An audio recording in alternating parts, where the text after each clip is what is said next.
Hey everyone. So my name is Jackson Gates. For those who do or do not know me, I am a former youth in care. I'm also a social justice advocate and the director of youth employment under the direction of senior lawyer Michelle J. Bain in Toronto, Ontario. I live in Hamilton. Here in Hamilton, still in my law studies at Mohawk College, and on top of that, I'm an LGBTQ2S plus advisor with the Catholic Children's Aid Society of Hamilton.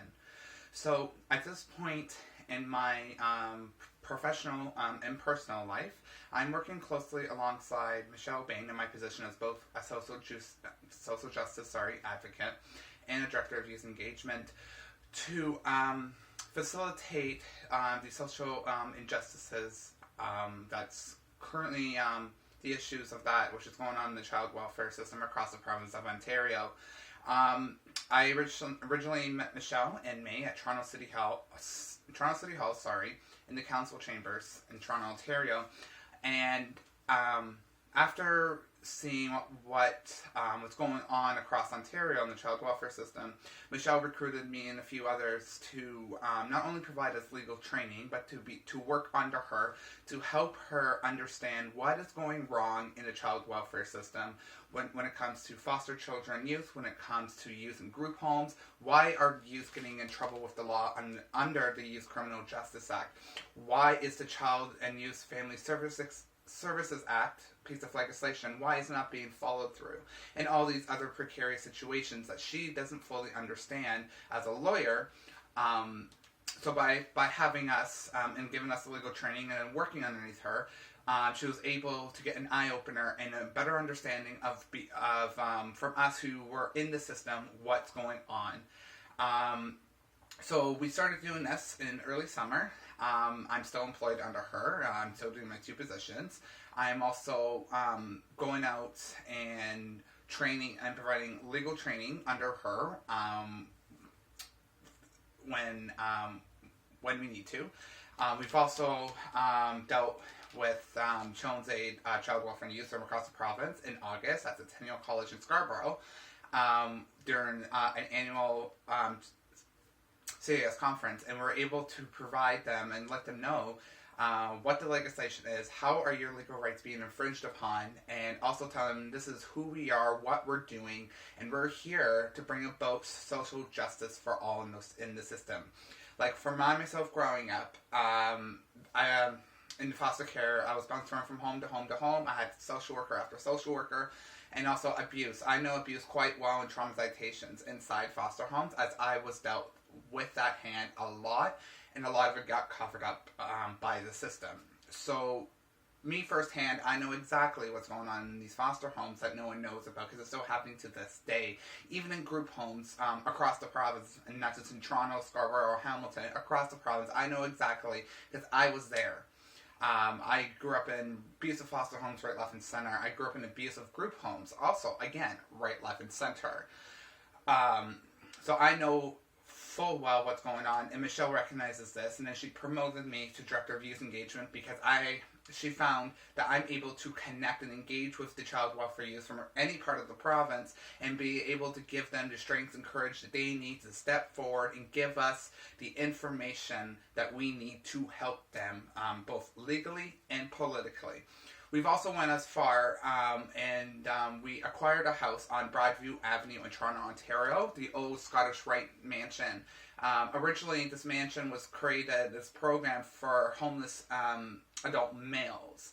And since that house was put up for sale a few years ago and the program ceased to exist, Michelle and quite frankly, I did as well, found the opportunity. Yes, it's a $3.5 million home on the real estate market through RE/MAX, but due to the precariousness of foster and group homes, we are trying to figure out a way to tell the government that these, especially group homes, the way that they are, that we do not need group homes. For as far as Michelle and I are concerned, group homes need to be abolished. So, long story short, we came up with the idea, why not we put together a transitional home, a bridge home? So, not a group home.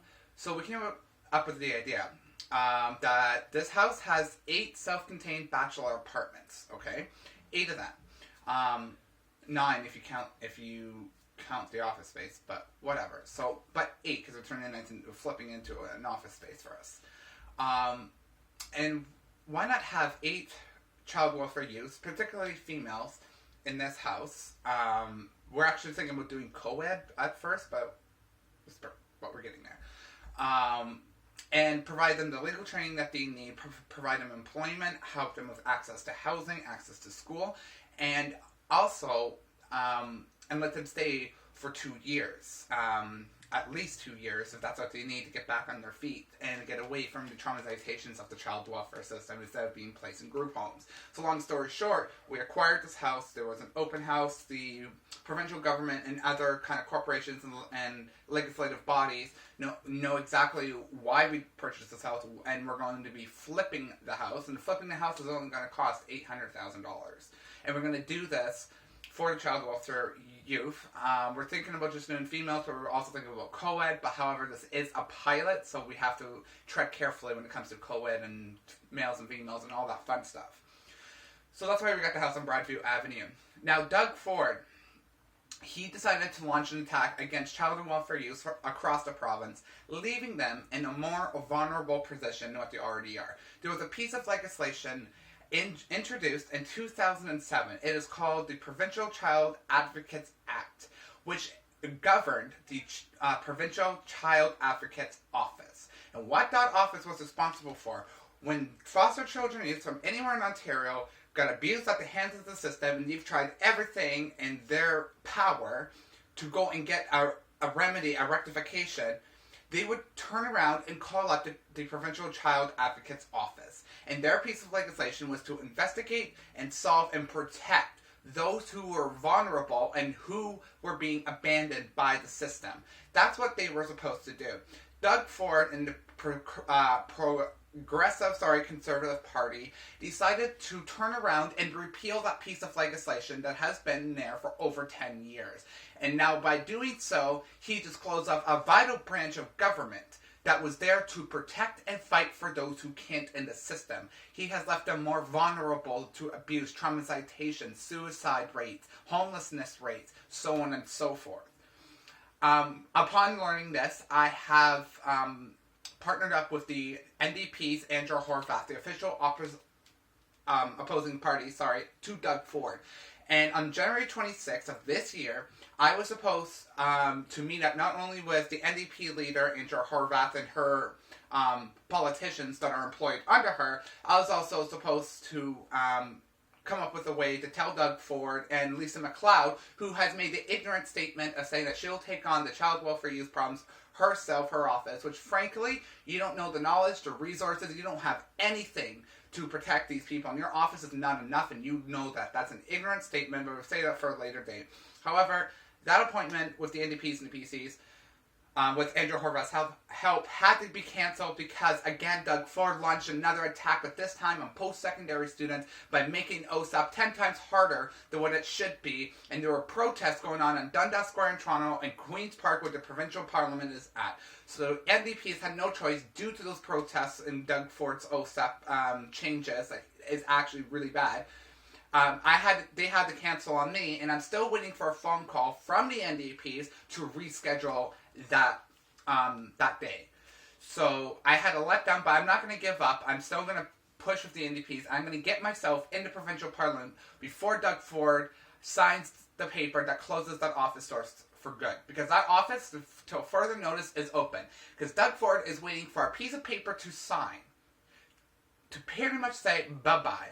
But he knows he's getting that paper. It's been approved. It's just a matter of time of printing it off, getting the witness to sign, and the speaker in the assembly hall to sign off as well. So it's not a matter of, is he actually going to do it? He is. It's already been confirmed. He's just waiting to sign the paper to close their office. So that office, we've tried. Michelle and I have tried to make appointments with the Provincial Advocate's Office.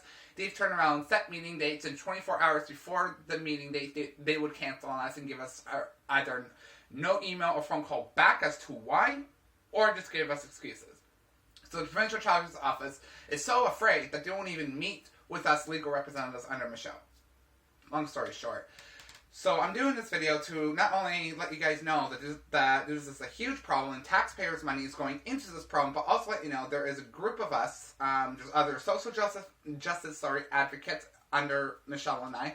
There's the Director of Youth Engagement, which is myself, which is responsible for engaging with every child and welfare youth across the province.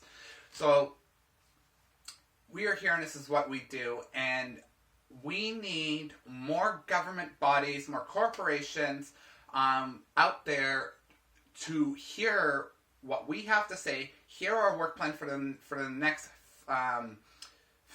calendar year, and get their support and help with this, because every which way we turn right now, we keep hitting dead ends. Not dead ends, but curve bumps. The house, we got that underway, but other problems, we keep hitting bumps in the road. So we need more people to know this is who we are, what we do. We keep hitting bumps in the road. Come and help us. We need your help. Michelle has reached out to the former Premier of Ontario, Kathleen Wynne. She has yet to get back to her, but I'm pretty sure, because Kathleen Wynne was responsible for making changes in the law to better protect child and welfare youth across the province, pretty sure she'll be more than keen on helping us do what we're supposed to do.